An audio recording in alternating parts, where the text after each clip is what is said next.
Well, Nigeria, one of the world's most blessed countries and the most populous black nation on earth, has many eyes looking in its direction. Enormous promise, boundless potential, great human and natural resources, one of the world's most cosmopolitan populations. Its story resounds everywhere in the world. Like it or not, Nigeria is one of the world's biggest stories. Now, after decades of serving as a British colony, Nigeria got its independence in 1960 during a swath of African freedom from the West. 62 years since then, not much has changed in terms of development in Africa's biggest country. Now, the struggles have been enormous, and the country, which vied for independence as a unit, is ripping at its seams. Nigeria is sleeping and needs a conscious reawakening. Nigeria needs a new hope and perhaps a new story. Welcome to VSA. I'm Sulaiman.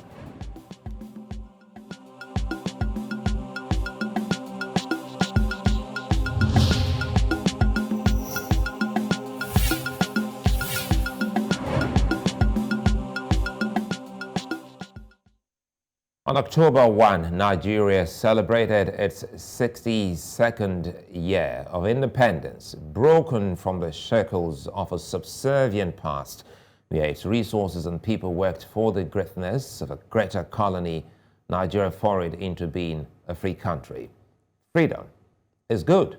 Now, the nationalists who fought for the freedom of Nigeria as a unit soon discovered they had separate ideas, ideals, and even ideologies. Now, from decades of military rule to the now established civilian presence and the advent of democracy, Nigeria has failed to find itself. Corruption has become a problem. Its youth are frustrated at the lack of opportunities. Security tensions have been endless, and the Nigerian people are still struggling to enjoy the perks of independence. Now, for a country with Nigeria's deep, complex, and ethnically rich history, there is a lot yet to be unearthed about its direction and potential. At 62, what have we gained as a nation, and how can Nigeria wake this sleeping giant? Now, joining me to unpack this is Ambassador Joe Keshi. He's a former Federal Permanent Secretary as well, and Taofiq Abdul-Azeez, who is a professor of Communications and Language Arts, University of Abuja. Gentlemen, good to see you, and we're still basking in the euphoria, so I say happy independence. Thank you. Now, thank you. Thank you very much. And of course, let's start with Professor Taofiq. Nigeria, after 62 years, let us in on the journey so far from your own perspective. Didn't get that. Now, I wanted you to start off by letting us know if there are lessons learned in the last 62 years of our independence. Yes, thank you once again for having me. It is great to be a Nigerian. You may not like to hear that.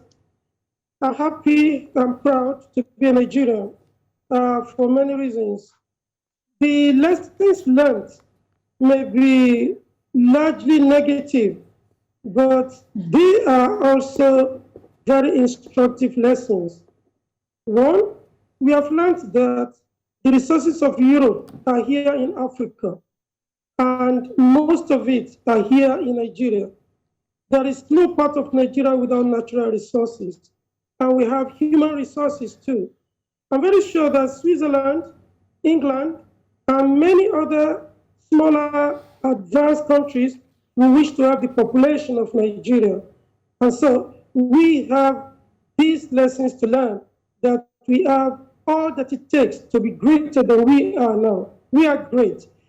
Number two, whatever made it possible for us to achieve first in many things before now is a great lesson for us, that if you have resourceful, purposeful, intelligent leadership with strong personalities, and we're able to strengthen our institutions, that may be the beginning of our progress. We can wake the sleeping giant. We achieved first television in the Southwest. when we are the Western region. We achieved many firsts. We are probably the most um, endowed in terms of resources in Africa. And then even as we speak, we are forget about all the problems. Life is cheapest in Nigeria compared to other parts of the world. A liter of petrol is cheaper in Nigeria than in Britain, than in America. Today, inflation has risen to foodflation. We are not getting it that bad in Nigeria. So we have the lessons to learn that we have some things that maybe the Almighty loves about us. Okay, I'll come back to you, Professor Taofiq, because now you're getting into resources and natural resources. I recall then some years ago when Ambassador Joe Keshi was at the BRICS Commission, we were looking at some of the key resources around that region. But again, good to see you again, Ambassador Keshi. Let's take off from where Professor Taofiq left off. We're talking about Nigeria's greatest struggle since independence. But again, I want us to connect to what Professor Taofiq has said. Our natural resources since independence, how much of utilization or harnessing have we done with these blessings? I listened to the professor about the last 60 years and the lessons learned or lessons we should have learned. And I like the way he has started this conversation. But I differ a little. I differ a little with the resources, with everything he has named. Of course, I've never seen a Nigerian who is so proud to be a Nigerian. So when I hear Nigerians in defense of a number of things say, I'm proud to be a Nigerian, I think I remember it was Wale Soyinka who said, I can't remember, I'm not too sure whether it was Wale, but somebody said that the tiger does not proclaim its servitude, you know, all the time. But look, here's my take. In 62 years, to a large extent, we've done relatively well. We obviously look at where we came from, what it was like in 1960 and where. But the problem is, I mean, the truth we must admit is that we could have done better to start with. You know, I've always said to people, if it took the United States about 200 and something years to get to where they are today, obviously, because of all what the professor has said, the natural and the human endowment of this country, and the main fact that we are not pioneering anything, it's just copy and paste. It should take us less than 50 to 60 years. And I can give you examples of countries that have done it within that same period. And you were talking of the resources. Had we utilized our resources very well, we will not be suffering the way we are today. Yes, it's okay to say that inflation is higher in London, it's not high in Nigeria. For goodness sake, we are not in the same league. You know, you just have to go to the market and see how prices have risen, you know. But the point is, in 60 years, we could have done better. In 60 years, we could have managed our resources very well. Like others so endowed have done over the last years. Ambassador Keshi, Ambassador Keshi, I'm afraid I have to come in here quickly, and I do hope our producers will get to you so that we can have a better network connection. There seemed to be a glitch in the connection to you, Ambassador Keshi. Let's come to Professor Taofiq again. Professor Taofiq, you've heard what Ambassador Keshi has said, which is very instructive. He said we haven't actually really scratched the surface in terms of the natural resources here in Nigeria. And now that we already know some of the key problems in terms of resources and how much of utilization the country has done with these resources, some will be asking if there are, ways we can actually better utilize this? Professor Taofiq, what's the way forward about Nigerian identification with regards to its endowed resources? Yeah, thank you very much. We know that resources do not develop themselves. Resources do not utilize themselves. Human beings will utilize resources for our collective goal and collective good. But we fail to realize one very serious problem. It is about the essence of democracy. When we were great and when we were able to utilize these resources the way they were utilized, we were partially still under colonialism. And from 60 up to certain period when the military took over, we were probably doing well. But then we allowed the military, for reasons we may not be able to analyze on air due to time constraint, we allowed ourselves to do away with the regions, and we unified the country. We brought everybody together. We made every region to become beggars, copying hand to the central government. And then the Nigerian Television Authority, the Western Nigerian Broadcasting Service became Nigerian Television Authority. So we took what belonged to the region to the center, and everybody became lazy. So we introduced this unitary system, and then we seem to enjoy it because we are generally ignorant. So if we remove ignorance, which does not respect schooling, if we divorce ignorance from schooling, you can go to school and still remain ignorant. Let me give a simple example. Whenever we want to sell our oil, we sell this oil and collect colored paper called dollar. We collect colored paper. We take the people who will buy this oil, we take it abroad, refine the oil, produce about 28 products from this oil, come back with our oil and collect their colored paper back. When we import, when we buy our own oil, change. That is knowledge economy. Now we don't have this knowledge. That is why we are wasting our resources and getting nothing from it. Gold is used as the basis of international currency. We have the gold, they come here, take the gold, give us colored paper, and then take the gold away, bring the gold back to us, we buy and give them back their colored paper. We have no knowledge. So what I am saying is that the first thing that caused the problem is that education failed. Why did it fail? We didn't realize the purpose of the schooling that they brought. The colonialists came with schools to train us for civil service.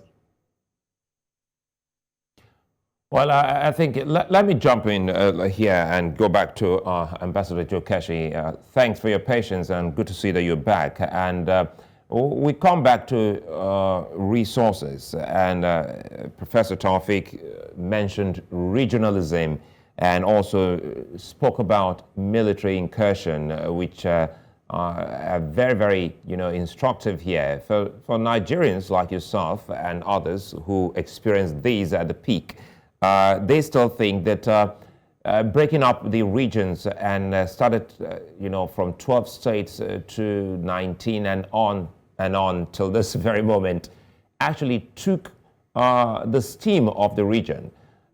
Speak to us about how things can be reversed without altering the structures as they are at the moment.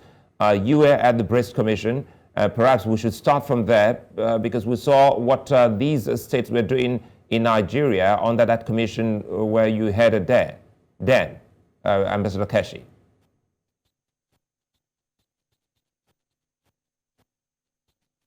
Yes, you cannot discuss the Nigerian, past or future without also talking about leadership. And when you listen to Professor Taofiq about the military, and what the military did, yes, no doubt about that. History will redeem for this country. But the fact still remains that at 62, when you look back, the fundamental question is, yes, they created a number of states, but at the same time, they had some good reasons at that time. They wanted to unify the country. But did they go to the extent of doing that? Did they provide the right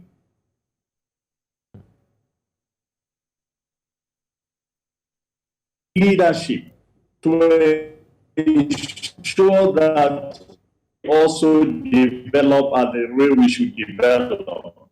Sometimes I remind people that a country like South Korea also had military regime, and it was under the military that actually they began to grow and become the economic powerhouse that they are today. So when you begin to put all the times, leadership just Nigeria. We are not short of policies to start with. Whether you are talking of the Brace Commission, I can give you examples of all the policies that were enunciated that were never implemented by those who should implement them. And it's the same story when you look at the states today. It's the same story when you look at the federal government. And why is it so? Simply because of the failure of leadership to define, first of all, its goal and how to achieve that goal. If you were like one or two of the leaders of South Korea in those days, and who was determined to transform South Korea into an economic giant, all other things will fall by the wayside, and you will proceed, no matter the challenges, to make sure that you develop the economic resources of this country, unify the country under that, and this country will be growing faster than any other country in the continent.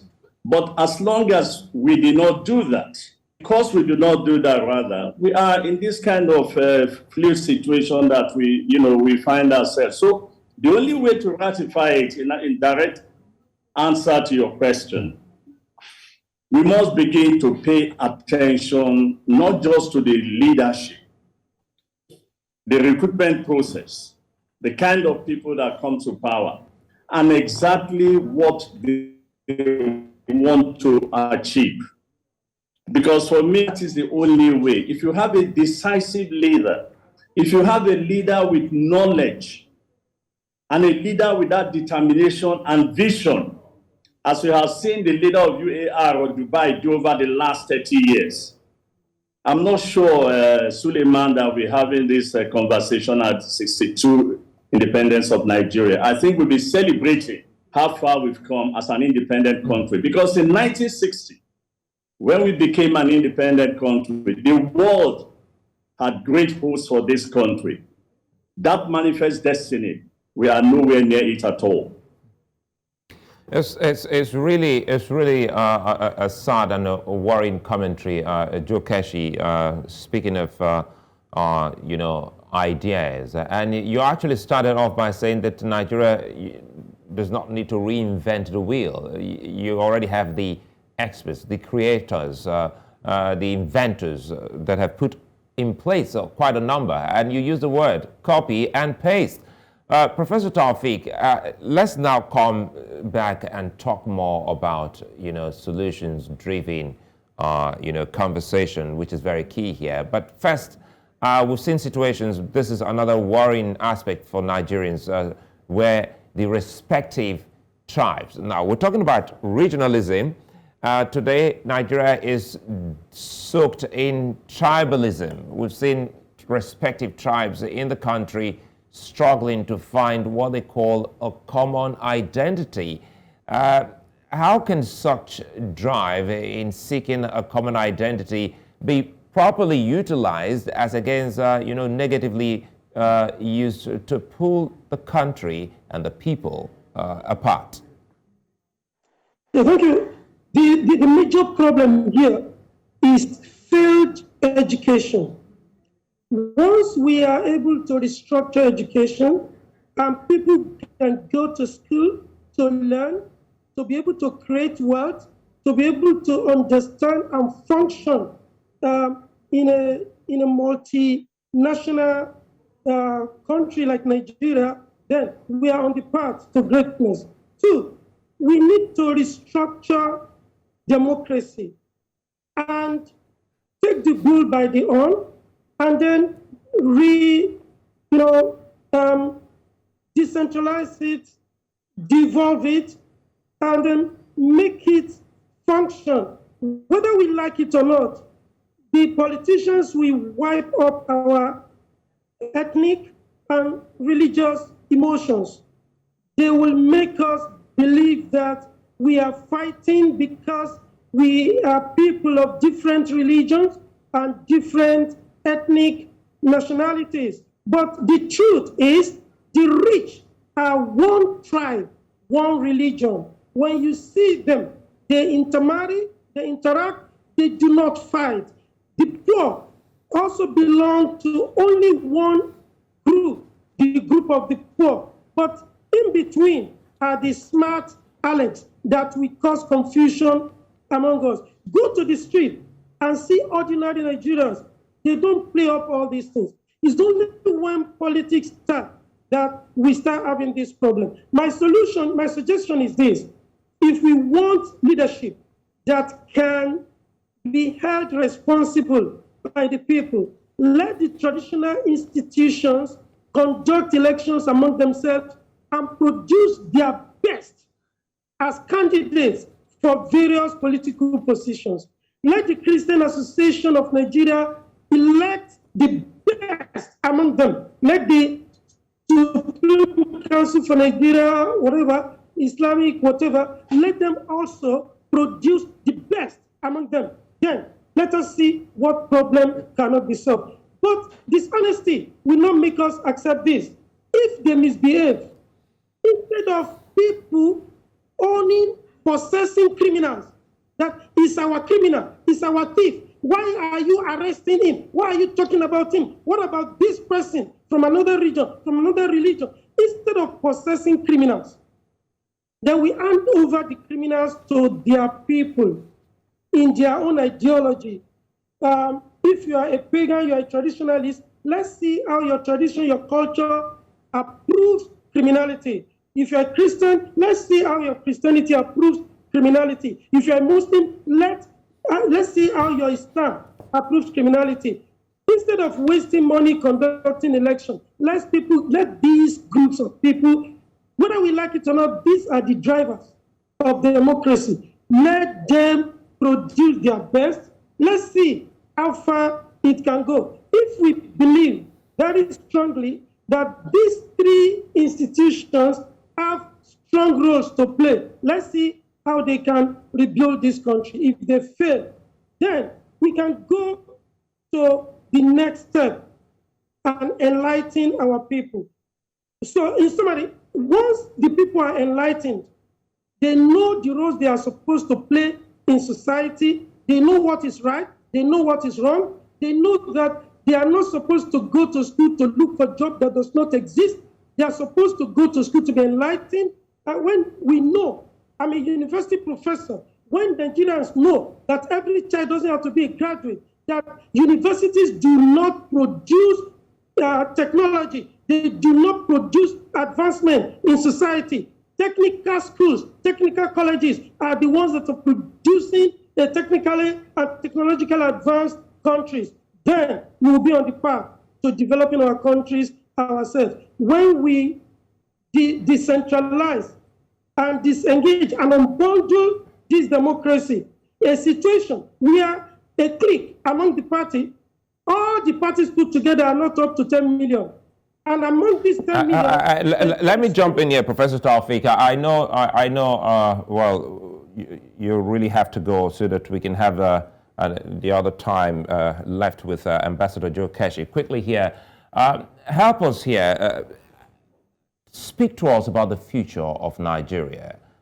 How optimistic are you about Nigeria's future, given to what we have seen so far in the last 62 years?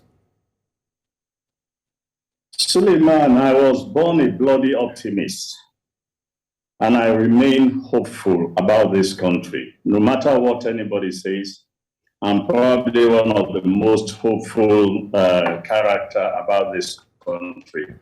And that has to do with the fact that, unlike most people in this country, I grew up in a generation.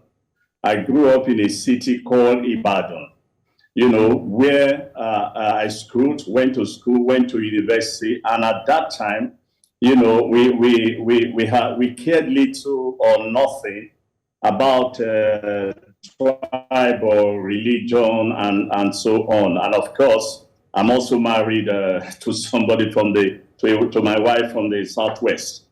Now, when you compare that period to this period and how excessive failures and misadventure has divided this country, and the politicians of this era had even made it worse, you might be tempted to begin to lose hope. But I say to everybody, we still have hope. The next election gives us the opportunity, to say things are right.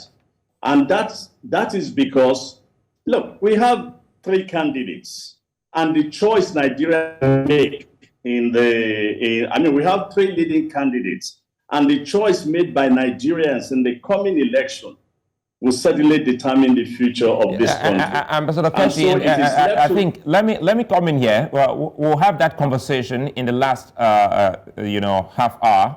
But before we go on this short break, let's quickly take our closing comment from Professor Taofiq, who will be leaving us now. Professor Taofiq. Yeah, I was talking about deregulation of democracy. If we continue like this, only the wicked and the criminals who have the opportunity and the requisite material qualification to be able to stand for election, to contest election and win. But when we deregulate, we use the resources of faith, the resources of culture to say, now let our leaders, traditional rulers, religious leaders, let them produce the best. Those who have the knowledge, those who have the integrity, let them come and rule Nigeria, since they have played these things up. Now let us manipulate these things. It is they who play it up and then eat up the polity all the time. Let us see how, after the next election, we can restructure education, restructure democracy, and deregulate it so that leadership will have the right quality to exploit, maintain, manage, and create wealth and make us great again. We are good leaders. Like my friend over there said, when we were growing up, we never heard of all this. Tribalism, religious, whatever, we never heard of it. Chief Obafemi Awolowo started pre-game welfare board. He was a Christian. He started and established the Muslim pre-game welfare board. He gave the Christians their own. We never heard about religious discrimination. The politicians came and played this thing up. Right, let us play them and use them. Then we can see who is right, who is wrong, who to blame, and who to penalize. All right, okay, Professor Taofiq Abdul-Azeez, I'd like to thank you for your time. Still to come after the break, my time with Ambassador Joe Keshi, looking at the way forward. We'll also explore looking at what Nigerians should do as they walk into another big election in 2023. Stay with us.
Well, if you just joined us, you're welcome. You're watching VSA here on News Center Television, broadcasting to 54 African countries and beyond. And we're looking at Nigeria's 62nd independence, the journey so far, and what the country should be looking to do. And what stimulates national growth is the cooperation of the people. Now, patriotism and a common sense of direction help a nation's growth. Some Nigerians since time have served the good cause of the country, either in their individual fields or as public servants. From music to sports, entertainment, politics, and many aspects of Nigerian life, many individuals have contributed to the growth of the country. National honors are designed to celebrate and honor Nigerians, and the best deserve it. In the 2022 national honors given to Nigerians across various spheres, some contentions and the reasons for the awards have been brought up. But again, that's part of what the discourse has been in the political space. Now, still with me is Ambassador Joe Keshi, and thank you for your time. And I do hope that we can have a seamless conversation now, because a lot of Nigerians watching are excited about the perspective of, not going to reinvent in the wheel, and also talking about our God-given resources. Certain Nigerians, no doubt, would want you to speak more about the way forward. You spoke about the elections before we went on the break. Now, help us here. You also said something about the leadership recruitment process. How can Nigerians help rejig the process, if there is any at the moment, to getting the right leadership that can help drive national good? Well, to start, the first thing Nigerians would have to look out for at this point in time is to look at the characters that are running for office and make whatever choice they want to make. And any choice they make, let them remember that they will live with that choice. That's number one. So in this election, character matters. Because look, like the professor said, he talked about, leaders who have committed offense and things like that, and the failure for prosecution and the rest of it. And that is part of the problem. Because today you have political leaders leading political parties who actually should be EFCC next. So when they are leading political parties, and the Nigerian people, particularly the youth, I mean, when we blame the youth sometimes in this country, we forget that it is what we have created that the youths are imitating. I like citing that record, Dangote, Lorimeji, Dr. Enoch, Bentley, and the rest of it. It is because of the kind of value that we have created over the years. So moving forward, we must attack that value system that is not helping us. We must have a leadership that is fair, just, and equitable. Look, once you have a leader that is fair, just, equitable, a leader that, he talked about education. I was at a conference not too long ago, and I listened to a very young man talk about the energy problem. Look, Sulaiman, you won't believe it. This guy makes it completely so simple that we all began to wonder, so what is wrong? What is wrong is just government regulation. I mean, he gave an example. They've been applying for 2 years to do some work in energy, in electricity and the type of it. In a country like Egypt, their colleague who started the same process with them got all the papers and everything done in 3 months. In Nigeria, they are in their second year, they've not gotten what they've applied for. What does that tell you? So you need to take a critical look also at the bureaucracy. But all this boils down to the people you appoint to office as well. So it's a complete, leadership problem across board. But all depends on the leadership itself, the president, the governors, the ministers. If they have a communality purpose and decide that between now and the next 10 years, this is where Nigeria is going, these are the things we are going to do. Particularly, yes, the professor talked extensively on, in terms of education. ASU has been on strike for how long? Who has actually paid, apart from you guys in the media highlighting this all the time? How can a negotiation, go on for such a long time when you make a very simple deal and get all the students back?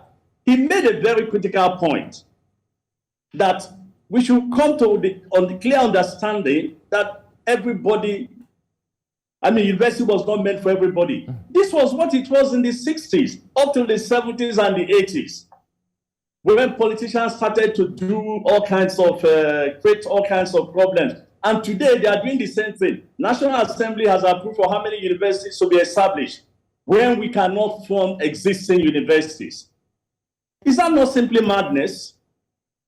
So we need a leader going forward who will be serious, who will create a national agenda and honestly go out to mobilize people to support that agenda. I'm happy. Let me jump in here, Ambassador Keshi. I'm happy you've started talking about a national agenda. The right time for the media, for national leaders like yourself, who's a diplomat and has served the nation and the continent, to start speaking is now, more so that many of the democracies across the continent are being rejigged. We just saw an election in Kenya, and of course Nigeria will be going into another one. And you also spoke about character, which you say is very key here. Just give me a moment, Ambassador Keshi. Let's hear from Adewale Ajadi. He's a political analyst. He joins me now. Adewale, good to see you, and thanks for your time. Ambassador Keshi has picked on a very important aspect that is looking at some of the candidates that will ultimately change the course of events of the nation here in Nigeria. Speak to us on what you think will be the defining, issues, apart from what Ambassador Keshi has said about character and doing away with bureaucratic, bottlenecks. Ajadi. Yes, good evening. Thank you for inviting me. I hope you can hear me very well. Yes, we can. Well, I'll try and be as clear as I possibly can be. I don't think we need to continue bedevil this issue of what we call leaders. I think it's a problematic issue because we are looking for this kind of hero leader that's going to fix everything. That's not going to happen. The kind of elite we have is not going to give us the kind of leaders that people are dreaming about. It's not. Because for them to get to the top, they are already compromised along the way. And if we are going to judge them later on as being compromised, what systems do we run? The fundamental issue here is to be able to build incrementally, consistently, recognize that nation building is a marathon, build the people who have the capacity and the effectiveness to do different roles that we ask them to do, hold them to account, stop waiting for elections before we start participating in the development of our nation. The problem we have is that we're always as referees. Nigeria has over 200 million referees judging on the sidelines all the time, criticizing this and criticizing that. This is a complex country. It requires all of us to continue to sacrifice for the next generation to build the kind of world or country that we want. Let me give you a good example. You just talked about education, and I agree with your other speaker. I'm sorry, the name hasn't clicked. Okay, Ambassador Keshi. Yes, Mr. Keshi, that he was talking about education and ASU strike. I certainly agree that this university education is a minority thing in Nigeria, and it's a minority thing in most parts of the world. But what have we done with vocational education? We are in a gig economy globally. We need to develop capacity of young people. We don't do our labor force survey effectively enough. We don't ask employers what kind of people are they recruiting. What if we have university graduates and most of them are social science graduates? Is that what we really need in our economy right now? It might be, but we have never checked. So we're doing things in reaction, automatically assuming that 2 + 2 will equal 4, but sometimes equals 8. You have to know where you're going, why you're going there, what is distinctive about your country. Now, for me, I have to say bluntly, Nigeria is not a failure. If you look at the data, Nigeria has made a lot of progress. Before independence, Nigeria was having per capita income of less than $100, over $2,000. You can look at all the kinds of indicators. Life expectancy has moved from the 30s to over 55, the highest it's ever been in measurement. But it doesn't mean it's good enough. I'm not saying it's good enough. But we have to have the mindset that we have to continue to build incrementally as a young country, build the kind of country we want, be clear about what kind of distinctive things makes Nigeria excellent for us, and start to work towards it and hold people to account towards it. And that means in our politics, I think character counts, but I think we have to be clear what character means, not just as a tag. We have to define it in such a way that we can hold people to it and hold people responsible for it. We need a nation that has character, where people are accountable, not entitled, where they take responsibility. A country where people don't just consume, but they produce. And this is where I come in again, Adewale. Just a moment here. Let me bring in Keshi here. And listening to Adewale, yes, I know you want to react to that, but quickly key this into your reaction, Keshi. Perhaps we should start talking about what Nigerians as individuals can start doing to change the status quo collectively. First, as an individual, what should we be doing? Look, we are where we are today. When you look, first let me just react to one or two things he said. He started by saying that he was not too sure. That we should stop dreaming of the kind of leaders that we want. And then he went ahead. My distinguished friend went ahead and laid out the things we need to do. Look, the things we need to do. We need a leader to do those things. We need a leader to set the agenda. We need a leader to push people, to direct people, to lead. Look, Peter Nahru said it years ago that if 2 or 3 Nigerians are in the bush, and they lose their way, they will elect a leader to lead them out of the bush. Everything he has said, it's okay, but it also depends on how do we find the leader to help us achieve everything my colleague has said. I can't just go there out and begin to do things on my own. No, we need leadership at all levels to do something. But in reaction to, look, this country is surviving today to a large extent because of the contribution of a number of hundreds of individual Nigerians. Some have simply pushed. Just take a look at all the marketplaces you have in this country.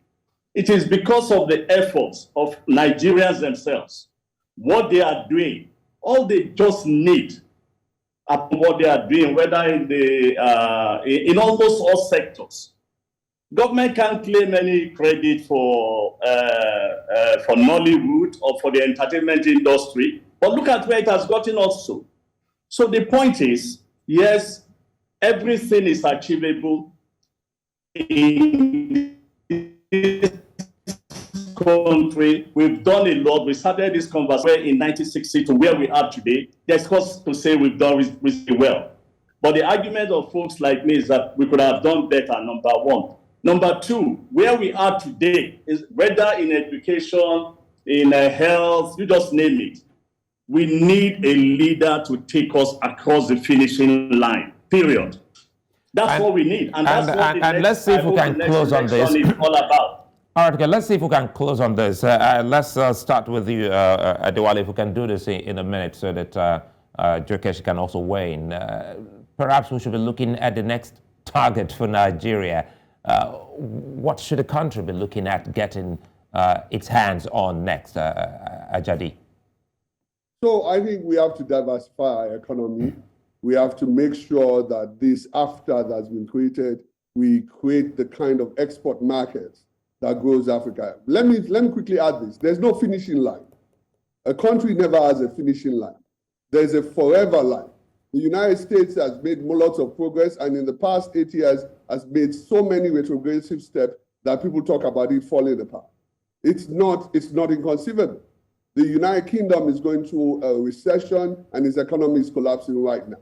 A nation is a forever job. So let's be clear about that. So let me move on to the kinds of things we have to do. We have to make sure that we diversify our economy so that we have viability and sustainability. We have to create the situation that our young people are producing. They don't just see themselves as employees, but they recognize that they are the ones that are going to employ labor. We create the climate and the environment in which they grow. I think the most significant issue I have to add, if I don't add anything, is that we have to put our women at the forefront of our country. You cannot have 50% of your population as also run. You cannot have a situation where you're talking about leadership in this country and you're talking about toxic masculinity. You cannot have a rape culture. You cannot have the kinds of destructive culture and you expect children to go in that climate and be productive. Everything starts from the home. If the girl child is not at the forefront of our future, then we are done for. Nothing you do is going to change anything. So let's be clear. Okay, let's let Joe Keshi on the next 1 minute. Joe Keshi, if you can, please. Yes, you know, again, it boils down to what I've been saying. My colleague on the other side have said we need to diversify. Sulaiman, I don't know how many times when you were in channels, how many times you guys discussed this issue of diversification. I started hearing of diversification even before I went into the university. And in 2022, we are still talking of diversification. So when I talk the nation line, every country has a stage that it goes through. We have not even gone through the first stage to where we should be. So yes, I agree, we need to diversify. Yes, I agree, we need to reform and transform our educational system. Yes, I agree, we need to do something about our health. Yes, I agree, we need to do something about our economy. But all this will not happen if we do not have a sincere, honest, value-driven, integrity-driven leadership. A leadership that is fair, just, and equitable to everybody. And a leadership that drives everything in this country. You know, not those who sit back and watch this country go through a lot of things and just with minimal reaction. This is the point. So it boils down to leadership, because you might deny that leadership is not necessary, but then you come back and say, let's diversify. We've been talking about diversification for years. We've done economic structural adjustment. It has to do with diversification. What went wrong? Leadership failure. It started very well, it collapsed along the way. So there are so many things. At the end of the day, just let me just make this one. At the end of the day, whatever we want to do, we must put leadership at the top of the agenda, and sincerely hope that we can find, you know, that leadership across board that will honestly take that forward. I think we have to keep the conversation going, especially for African countries, Nigeria inclusive, so that the people, as Ajadi said, Africans don't have to wait for an election year before such conversations as we've just had, you know, can be looked at. So let's hope that in the days to come, we'll revisit this and speak more about how best to diversify and activate quickly the key resources and, you know, God-given resources in these African countries. I'd like to thank you for your time, Ambassador Joe Keshi, and of course, Adewale Ajadi, and of course, Professor Taofiq Abdul-Azeez. We'd like to say thank you for being such nice company. To all our viewers watching across the continent, many thanks for watching. And Sulaiman, catch you again.